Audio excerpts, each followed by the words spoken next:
Extensive clean-up efforts are underway in parts of North Queensland after that severe flooding. Waters are receding in the town of Ainsley and residents are now assessing the damage. Here's reporter Connor Byrne.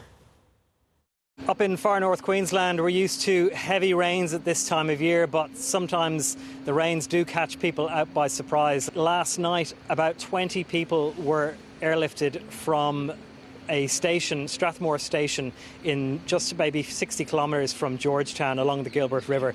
They were taken to the neighbouring Croydon Shire in the town of Croydon. Georgetown just didn't have the accommodation for them, such is the nature of this flood at the moment. The roads are slowly opening up. The Mayor of Etheridge Shire, Barry Hughes, he this morning drove from Georgetown to Ainsley, which is the epicentre of this flood, and he says while the road is passable with a high clearance vehicle, many of the creeks are swollen and you do need to proceed with caution along the way.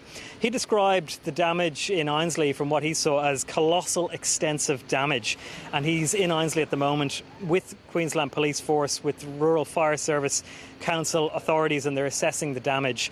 And this damage was mostly to about 10 houses plus the local pub in Ainsley, and that is the Ainsley Hotel.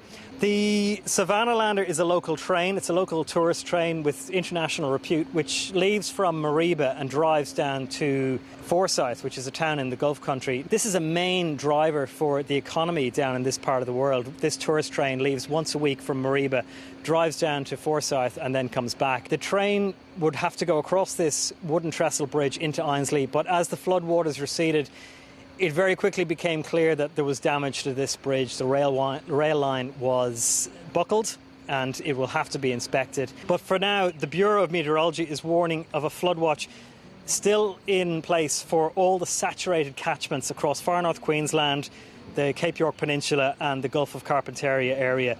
And the Gulf is heavily watered by the Gilbert River, which flows down in this part of the world, and this has been responsible for a lot of the flooding. It's a major catchment in Australia, and a lot of the farmers rely on water from this catchment for their work. However, it's really overflowed, and it's caused some massive problems down that way, and problems that haven't been seen in a long time. The last major floods were in 2021, before that in 1991. So it's still in the memory of the local people, but they're watching with interest to see how the water subsides and what the rebuild will look like.